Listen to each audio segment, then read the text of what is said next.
वंदे मातरम, जय हिंद, जय भारत। दोस्तों, आज मैं 25 जनवरी 2024 डेली करंट अफेयर को लेकर उपस्थित हूं। दोस्तों, महत्वपूर्ण प्रश्नों का मैंने चयन किया है और विश्लेषण किया है और विस्तृत जानकारी मैंने इस वीडियो में दी है भारत रत्न से संबंधित। तो मुख्य आकर्षण है। तो दोस्तों, इस वीडियो में महत्वपूर्ण प्रश्न है, वैश्विक स्तर पर चौथा सबसे बड़ा इक्विटी बाजार का कौन सा देश बना? किस राज्य के पूर्व मुख्यमंत्री को मरणोपरांत भारत रत्न से सम्मानित किया गया? सुभाष चंद्र बोस आपदा प्रबंधन पुरस्कार 2024 किसे दिया गया? उत्तर प्रदेश गौरव से किसे सम्मानित किया गया? किस राज्य में खोड़ल धाम ट्रस्ट कैंसर अस्पताल की आधारशिला रखी गई? बीसीसीआई द्वारा international cricket of the year किसे चुना गया? ग्रैंड प्रिक्स डी फ्रांस में कौन सा पदक जीता रेसलर रवि दहिया ने? तो महत्वपूर्ण जानकारी है, आप इस वीडियो को देखें और सोशल साइटों पर अवश्य शेयर करें। महत्वपूर्ण जानकारी भारत रत्न से है। तो दोस्तों, मैं वीडियो को प्रारंभ कर रहा हूं।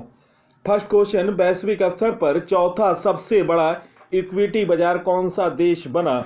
गाइस, इस प्रश्न का सही उत्तर निम्न ऑप्शनों में ऑप्शन बी भारत इस प्रश्न का सही उत्तर है। ब्लूमबर्ग की रिपोर्ट के अनुसार भारतीय शेयर बाजार अब दुनिया का चौथा सबसे बड़ा शेयर बाजार बना। पहले स्थान पर हांगकांग शेयर मार्केट था।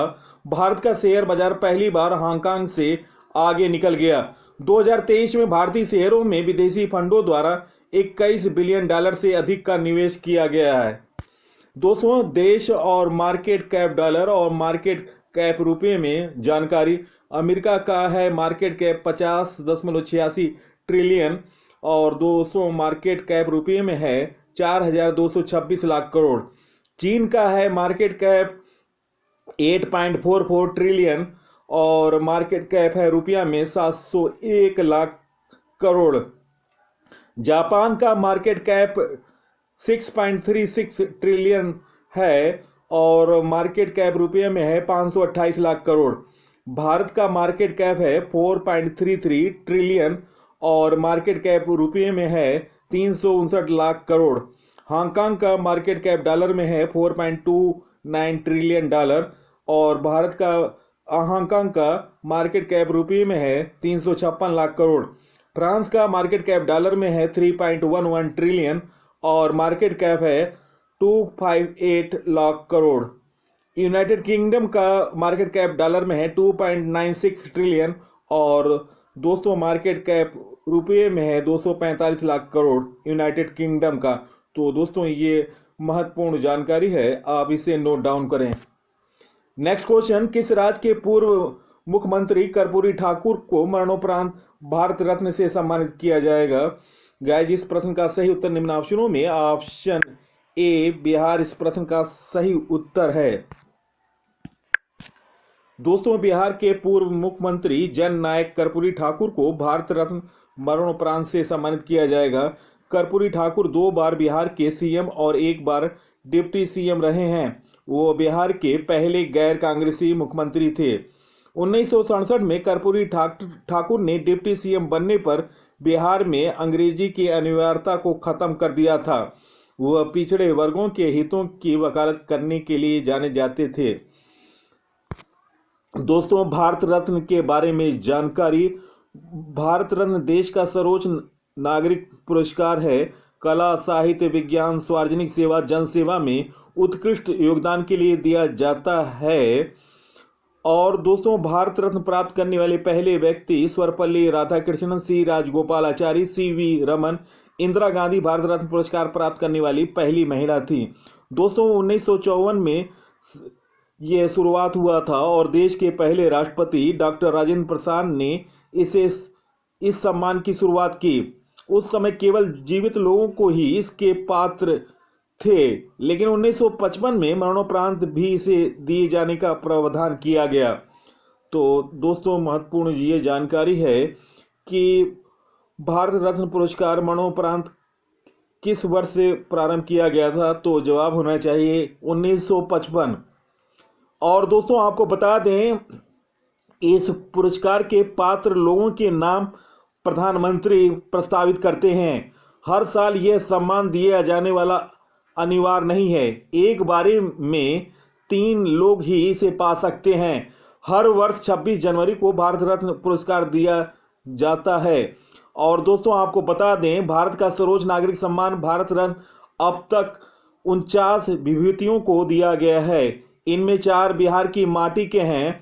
भारत रत्न पाने वाले कर्पूरी ठाकुर बिहार के 5वें व्यक्ति हैं। यह सम्मान सेवा, कला, साहित्य, विज्ञान और सार्वजनिक सेवा और खेल के क्षेत्र में उत्कृष्ट प्रदर्शन करने वालों को दिया जाता है।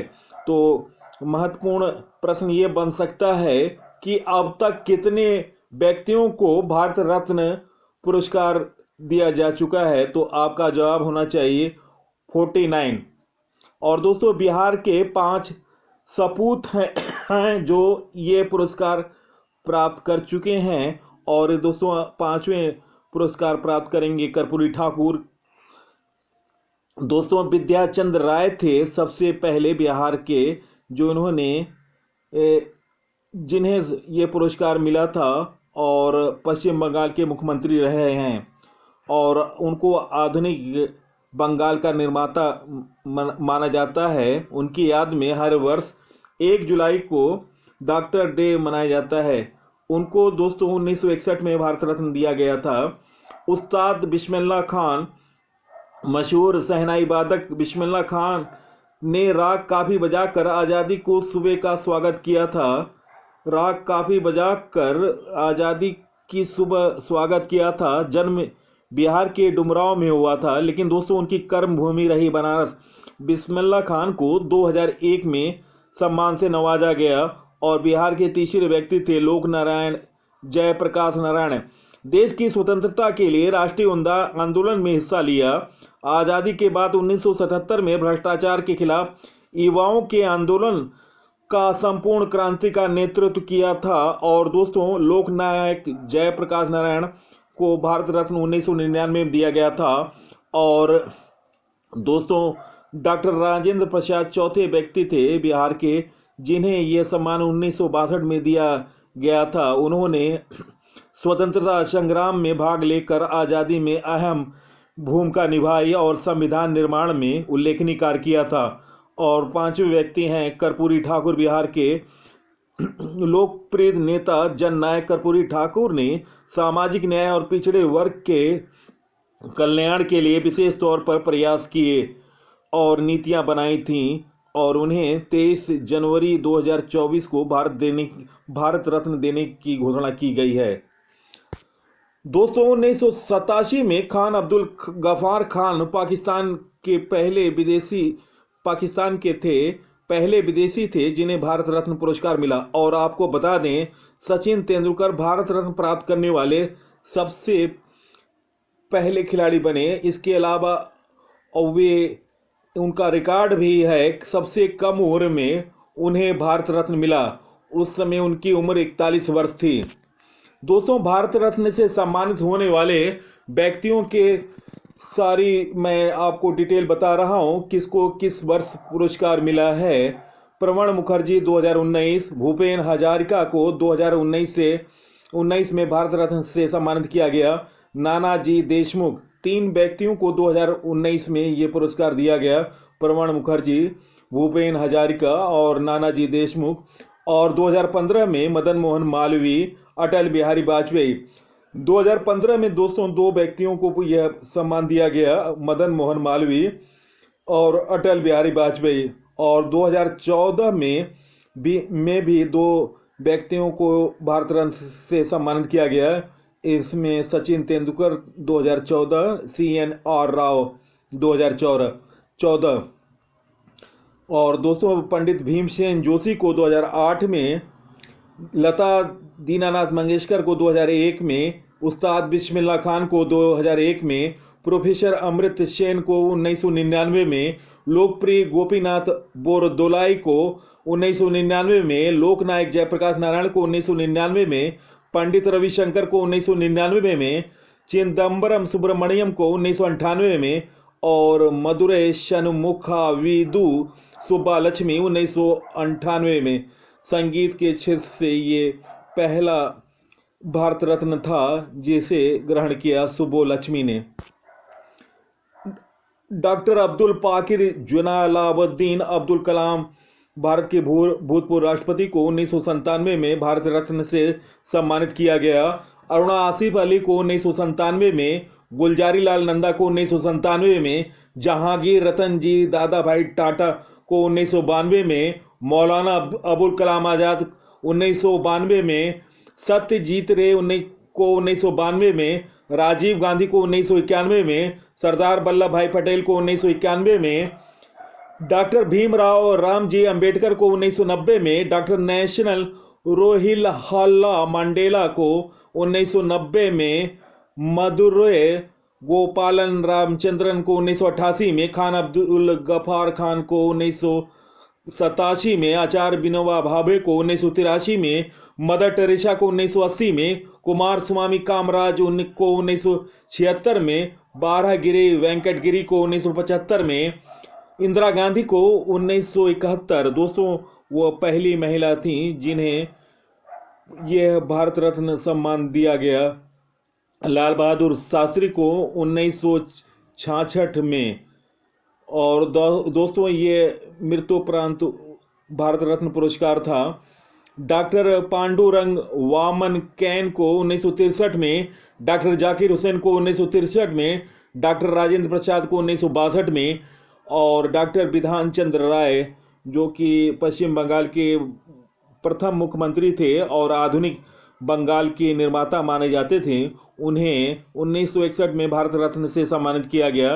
पुरुषोत्तम दास टंडन को 1961 में, डॉक्टर घोड़े केसर कर्वे को 1958 में, पंडित गोविंद बल्लभ पंत को 1957 में, डॉक्टर भगवान दास को 1955 में, जवाहरलाल नेहरू को 1955 में, डॉक्टर मोक्ष गुंडम विश्वेश्वराय को 1955 में, चक्रवर्ती राजगोपालाचारी को 1954 में, डॉक्टर चंद्रशेखर वेंकटरमन को 1954 में, और डॉक्टर सर्वपल्ली राधाकृष्णन को 1954 में। ये प्रथम 3 व्यक्ति थे जिन्हें सर्वप्रथम पुरस्कार दिया गया था। डॉक्टर सर्वपल्ली राधाकृष्णन, डॉक्टर चंद्रशेखर वेंकटरमन, चक्रवर्ती राजगोपालाचारी। तो दोस्तों, इन सूचियों को आप नोट डाउन करें। नेक्स्ट क्वेश्चन, सुभाष चंद्र बोस आपदा प्रबंधन पुरस्कार 2024 किसे प्रदान किया गया? गाइस, इस प्रश्न का सही उत्तर निम्न ऑप्शनों में option A 60 parachute field hospital, option A इस प्रश्न का सही उत्तर है। सुभाष चंद्र बोस आपदा प्रबंधन पुरस्कार 2024 की संस्थागत श्रेणी के लिए 60 parachute field hospital Uttar Pradesh को चुना गया। आपदा प्रबंधन के क्षेत्र में व्यक्तियों और संगठनों द्वारा किए गए योगदान के लिए पुरस्कार प्रदान किया जाता है। इस पुरस्कार में संस्था को 51 लाख रुपए और व्यक्ति को 5 लाख की राशि दी जाती है। दोस्तों, इसकी शुरुआत 2019 में हुई थी। दोस्तों, 60 parachute field hospital Uttar Pradesh की स्थापना वर्ष 1942 में हुई थी। यह भारतीय सशस्त्र बलों का एकमात्र हवाई चिकित्सा प्रतिष्ठान है। इसने उत्तराखंड 2013, ऑपरेशन मैत्री 2015 के नेपाल भूकंप में चिकित्सा सहायता प्रदान की थी। नेक्स्ट क्वेश्चन, उत्तर प्रदेश सरकार किसे उत्तर प्रदेश गौरव सम्मान से सम्मानित किया? गाइस, इस प्रश्न का सही उत्तर निम्न ऑप्शनों में ऑप्शन डी, बी व सी दोनों को इस प्रश्न का सही उत्तर ऑप्शन डी। उत्तर प्रदेश सरकार उत्तर प्रदेश दिवस के अवसर पर चंद्रयान मिशन में महत्वपूर्ण भूमिका निभाने वाली वैज्ञानिक डॉक्टर रितु करिघल श्रीवास्तव और कानपुर के जाने माने उद्यमी नवीन तिवारी को उत्तर प्रदेश गौरव सम्मान से सम्मानित करेगी। इस पुरस्कार में उत्तर प्रदेश की प्रतिभाओं को सम्मानित किया जाता है। इस पुरस्कार के तहत 11 लाख रुपए, स्मृति चिन्ह, अंग वस्त्र और प्रमाण पत्र भेंट किया जाएगा। यह पुरस्कार उत्तर प्रदेश दिवस 24 जनवरी को प्रदान किए जाएंगे। हाल में दिए गए नवीनतम पुरस्कार एम श्री शंकर को 35वां जिमी जॉर्ज फाउंडेशन पुरस्कार दिया गया। प्रोफेसर सविता लाडेज को न्योहम पुरस्कार से सम्मानित किया गया। सुकृता पाल कुमार को टैगोर साहित्यिक पुरस्कार प्रदान किया गया। दोस्तों, महत्वपूर्ण है, इन व्यक्तियों को पुरस्कार मिला है, आप इसे नोट डाउन करते जाएं। डॉक्टर पूनम खेत्रपाल सिंह को national order of merit gold medal से सम्मानित किया गया। पीएम नरेंद्र मोदी को ऑर्डर ऑफ द नाइल मिस्र के पुरस्कार से सम्मानित किया गया। ललिता नटराजन को इकबाल मसीह पुरस्कार 2023 से सम्मानित किया गया। अरुंधति राय को 45वां यूरोपीय निबंध पुरस्कार से दिया गया। शक्तिकांत दास को गवर्नर ऑफ द ईयर पुरस्कार दिया गया। तो यह दोस्तों महत्वपूर्ण पुरस्कार है, आप इसे नोट डाउन करें। दोस्तों उत्तर प्रदेश के बारे में जानकारी। उत्तर प्रदेश का गठन 24 जनवरी 1950 को हुआ। राजधानी लखनऊ है। राज्यपाल हैं आनंदीबेन पटेल। मुख्यमंत्री योगी आदित्यनाथ। राष्ट्रीय उद्यान है दुधवा राष्ट्रीय उद्यान। विधान परिषद की 100 सीटें हैं। विधानसभा की 403 सीटें हैं। राज्यसभा की 31 सीटें। लोकसभा की 80 सीटें हैं। उत्तर प्रदेश का करंट अफेयर। उत्तर प्रदेश के 57 जिलों में साइबर थाने खोले जाएंगे। डीजीसीए ने अयोध्या एयरपोर्ट के लिए लाइसेंस दे दिया। उत्तर प्रदेश सरकार ने सीएम फेलोशिप कार्यक्रम शुरू किया। फिरोजाबाद का नाम बदलकर चंद्रनगर हो गया। उत्तर प्रदेश के ऊर्जा मंत्री ए.के. शर्मा ने बिजली उपभोक्ताओं के लिए कंज्यूमर ऐप लॉन्च किया। यूपी ने आंगनवाड़ी केंद्रों पर बच्चों के लिए हॉट कुकड मील योजना शुरू की। बुंदेलखंड एक्सप्रेस यूपी का पहला सोलर एक्सप्रेस वे होगा। भारत का पहला केंद्र वित्त पोषित गाय अभयारण्य मुजफ्फरनगर में बनाया गया। भारत की पहली एआईसीटी लखनऊ में बनेगी। सबसे लंबी सोलर लाइन स्थापना का विश्व रिकॉर्ड अयोध्या में बना। अयोध्या के बेसन के लड्डू को जीआई टैग मिला। उत्तर प्रदेश सरकार वाराणसी में 25,000 घर स्थापित करेगी। भारत की पूर्ण गर्ल्स सैनिक स्कूल का उद्घाटन मथुरा में किया गया। उत्तर प्रदेश के पहले रेस्टोरेंट का उद्घाटन प्रयागराज में किया गया। उबर ने अयोध्या में ईवी ऑटो रिक्शा सेवा शुरू की। स्वच्छ सर्वेक्षण 2023 पुरस्कारों में वाराणसी और प्रयागराज ने सबसे स्वच्छ गंगा शहरों के रूप में शीर्ष स्थान हासिल किया। यूपी सरकार ने आपदाओं की पूर्व चेतावनी के लिए राहत वाणी केंद्र का शुभारंभ किया। पिंकी को मिर्जापुर में बेटी बचाओ बेटी पढ़ाओ अभियान के लिए ब्रांड एम्बेसडर नियुक्त किया। पीएम मोदी ने रेलवे स्टेशन का नाम बदलकर अयोध्या धाम रखा। सभी जिलों में यूपी पुलिस के व्हाट्सएप चैनल लॉन्च किए गए। नेक्स्ट क्वेश्चन, हाल में राष्ट्रीय बालिका दिवस कब मनाया गया? गाइस इस प्रश्न का सही उत्तर ऑप्शन ए 24 जनवरी। दोस्तों देश भर में 24 जनवरी को हर साल राष्ट्रीय बालिका दिवस मनाया जाता है। राष्ट्रीय बालिका दिवस की शुरुआत दोस्तों 2008 में हुई थी। उद्देश्य था बालिकाओं के अधिकार के प्रति जागरूकता करना है। दोस्तों बालिकाओं को अधिकार के प्रति जागरूकता करना इसका उद्देश्य है। दोस्तों जनवरी माह में मनाए जाने वाले महत्वपूर्ण दिवस: 1 जनवरी को वैश्विक परिवार दिवस, 6 जनवरी को युद्ध अनाथों का विश्व दिवस, 10 जनवरी को विश्व हिंदी दिवस, 12 जनवरी को राष्ट्रीय युवा दिवस, 15 जनवरी को भारतीय सेना दिवस, 24 जनवरी को राष्ट्रीय बालिका दिवस, 25 जनवरी को राष्ट्रीय मतदाता दिवस, 26 जनवरी को अंतर्राष्ट्रीय सीमा शुल्क दिवस, 28 जनवरी को लाला लाजपत राय की जयंती और 30 जनवरी शहीद दिवस। तो दोस्तों जनवरी माह के ये महत्वपूर्ण दिवस हैं। नेक्स्ट क्वेश्चन, कॉपर की खोज खनन परियोजनाओं के लिए भारतीय प्रतिनिधि मंडल किस देश की यात्रा पर जाएगा? गाइस इस प्रश्न का सही उत्तर ऑप्शन बी जाम्बिया। इस प्रश्न का सही उत्तर ऑप्शन बी। खान मंत्रालय ने अफ्रीका में संभावित कॉपर की खोज और खनन परियोजनाओं को आगे बढ़ाने के लिए अफ्रीकी देश जाम्बिया में एक भारतीय उद्योग प्रतिनिधि मंडल भेजने का निर्णय लिया। कॉपर एक विशिष्ट लाल भूरे रंग वाला एक रासायनिक तत्व है। दक्षिण अमेरिका देश चिली दुनिया में शीर्ष तांबा उत्पादक देश है। नेक्स्ट क्वेश्चन, केंद्रीय स्वास्थ्य मंत्री ने हाल में किस राज्य में खोडल धाम ट्रस्ट कैंसर के अस्पताल की आधारशिला रखी? गाइस इस प्रश्न का सही उत्तर निम्न ऑप्शनों में ऑप्शन ए गुजरात इस प्रश्न का सही उत्तर है। केंद्रीय स्वास्थ्य मंत्री मनसुख मंडाविया और गुजरात के मुख्यमंत्री भूपेंद्र पटेल ने हाल में राजकोट में खोडल धाम ट्रस्ट कैंसर अस्पताल की आधारशिला रखी। इसका निर्माण श्री खोडल धाम ट्रस्ट एस्केटिक राजकोट की ओर से किया जा रहा है। इससे पहले पीएम मोदी ने अस्पताल के शिलान्यास समारोह का वर्चुअली संबोधित किया था। दोस्तों गुजरात के बारे में जानकारी, गठन 1 मई 1960 में हुआ। राजधानी गांधीनगर है। राज्यपाल आचार्य देवव्रत, मुख्यमंत्री भूपेंद्र भाई पटेल। नेक्स्ट क्वेश्चन, बीसीसीआई के द्वारा international cricket of the year 2023 किसे चुना गया? गाइस, इस प्रश्न का सही उत्तर है निम्न ऑप्शनों में ऑप्शन सी शुभमन गिल। इस प्रश्न का सही उत्तर ऑप्शन सी इस प्रश्न का सही उत्तर है। दोस्तों, भारतीय क्रिकेट कंट्रोल बोर्ड बीसीसीआई ने खिलाड़ियों को सम्मानित किया है। शुभमन गिल को 2023 के लिए भारत का सर्वश्रेष्ठ खिलाड़ी चुना गया। सर्वश्रेष्ठ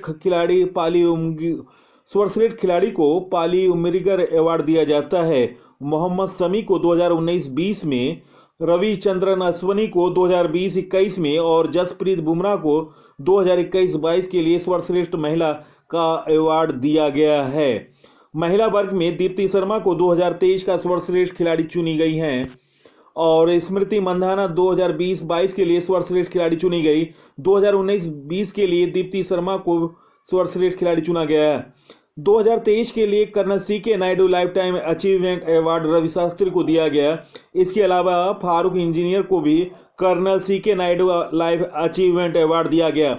महत्वपूर्ण जानकारी मैं एक बार आपको दे रहा हूं, आप इसे नोट डाउन करते जाएं। Lifetime achievement award Ravi Shastri, Farokh Engineer. सर्वश्रेष्ठ पुरुष क्रिकेटर शुभमन गिल 2022-23, जसप्रीत बुमराह 2021-22, रविचंद्रन अश्विन 2020-21, मोहम्मद शमी 2019-20। तो दोस्तों, ये सर्वश्रेष्ठ पुरुष क्रिकेटर हैं जिन्हें यह पुरस्कार मिला। और सर्वश्रेष्ठ महिला क्रिकेटर रही हैं दीप्ति शर्मा 2019-20 और 2022-23 के लिए भी इन्हें यह सम्मान मिला। स्मृति मंधाना 2020-21 और 2021-22 के लिए भी 2 बार इन्हें सर्वश्रेष्ठ महिला क्रिकेटर का खिताब मिला। सर्वश्रेष्ठ पदार्पण पुरुष में मयंक अग्रवाल को 2019-20 का पुरस्कार मिला। अक्षर पटेल को सर्वश्रेष्ठ पदार्पण पुरुष में 2020-21 का पुरस्कार मिला। श्रेयस अय्यर को 2021-22, यशस्वी जायसवाल को 2022-23 सर्वश्रेष्ठ पदार्पण पुरुष का पुरस्कार मिला।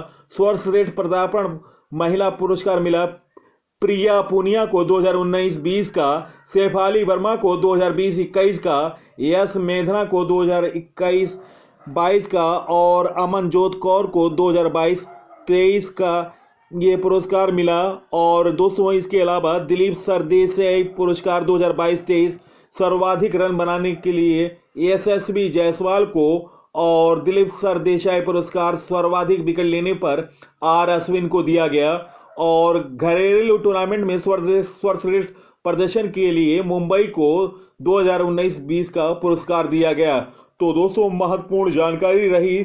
सबसे पहले सबसे अधिक जानकारी मैंने दी है। आप इस वीडियो को सोशल साइटों पर अवश्य शेयर करें।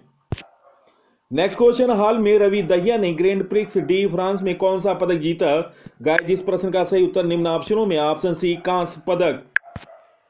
टोक्यो ओलंपिक के रजत पदक विजेता रवि दहिया ने Grand Prix de France Henri Deglane में 2024 टूर्नामेंट में कांस्य पदक के साथ वापसी की। स्टार भारतीय पहलवान ने कजाकिस्तान के कैरात अमीरताएव के खिलाफ पुरुषों के 61 किग्रा फ्री स्टाइल कांस्य पदक मुकाबले में 10-4 से जीत हासिल की और कांस्य पदक जीता। नेक्स्ट क्वेश्चन, हाल में बैडमिंटन में इंडिया ओपन 2024 का महिला एकल टाइटल किसने जीता? गाइस, इस प्रश्न का सही उत्तर निम्न ऑप्शनों में ऑप्शन ए ताई तियू यिंग। इस प्रश्न का सही उत्तर ऑप्शन ए। चीनी ताइपे के खिलाड़ी बैडमिंटन खिलाड़ी ताई तुजू यिंग ने दुनिया के तीसरे नंबर खिलाड़ी चेन यू फेई को सीधे गेम में हराकर India open super 750 badminton tournament का महिला एकल का खिताब जीत लिया। टोक्यो ओलंपिक की रजत पदक विजेता और चौथी वरीयता ताई त्यूजे ने दूसरी वरीयता यू फेई को 41 मिनट में 21-16, 21-12 से हराकर खिताब अपने नाम किया। दोस्तों, महत्वपूर्ण जानकारी आपको कैसे लगी? मैंने बेहतर से बेहतर प्रयास किया है, आपको महत्वपूर्ण जानकारी दी है। आप इस वीडियो को देखने के पश्चात अपने साथियों को सोशल साइटों पर और स्टडी ग्रुपों पर अवश्य शेयर करें। सबसे पहले सबसे तेज जानकारी के लिए स्टडी जोन पीसी को फॉलो करो और सब्सक्राइब करो। नवीनतम जानकारी, नवीनतम अपडेट, सामान्य ज्ञान, टॉपिक वाइज वीडियो और महत्वपूर्ण जानकारियों का सीरीज मेरी चल रही है। उत्तर प्रदेश पुलिस कांस्टेबल की अब तक 8 वीडियो अपलोड हो चुकी है। आप इन सभी वीडियो को देखें और निश्चित तौर से आप सफल होंगे, मेहनत करेंगे तो। दोस्तों, इसी के साथ मैं इस अंक से विदा ले रहा हूं। अगले अंक में आपसे मुलाकात होगी। तब तक के लिए नमस्कार, वंदे मातरम, जय हिंद, जय भारत।